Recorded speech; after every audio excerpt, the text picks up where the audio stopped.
হচ্ছে না। আগামী 3 দিনের মধ্যে বৈষম্য বিরোধী ছাত্র আন্দোলনের নেতারা এই বিষয়ে বৈঠকে না বসলে কঠোর কর্মসূচির হুঁশিয়ারি দেওয়া হয়।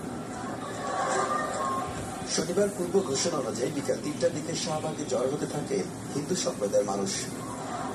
এই সময় রাস্তা অবরোধ করে বিক্ষোভ করতে থাকেন তারা। যোগ দেন শিক্ষার্থী সহ নানা শ্রেণী পেশার হাজারো মানুষ।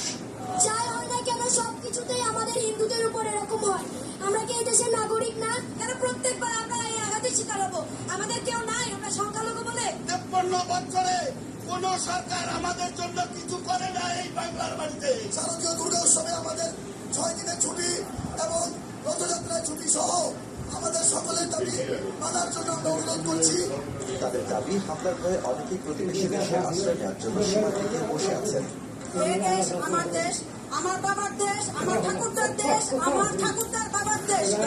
বিশ্ববাসীকে আমরা আছি, শাহবাগ পড়ে নাই, শাহবাগ জীবিত আছে। কেন আমাদের ঘর বাড়িতে আগুন দেওয়া হয়? জবাব চাই, জবাব চাই।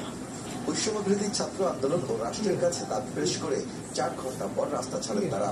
আওয়ামী লীগের কাছে আমরা যখন বিচার চাইতাম, আওয়ামী লীগ বলতো যে এটা বিএনপি জামাত করে, আর এখন তারা বলতেছে এটা আওয়ামী লীগ করতেছে, ছাত্রলীগ করতেছে। বৈষম্য বিরোধী ছাত্র আন্দোলন এর ছাত্রদের 3 দিনের মাঝে আমাদের সাথে আলোচনায় বসার আহ্বান জানাচ্ছি। এদিকে একই দাবিতে দেশের বিভিন্ন স্থানে সমাবেশ হয়েছে। বরিশাল, নীলফামারী ও চট্টগ্রামের সমাবেশ থেকেও বিভিন্ন দাবি করা হয়। দাউদ খান, ঢাকা।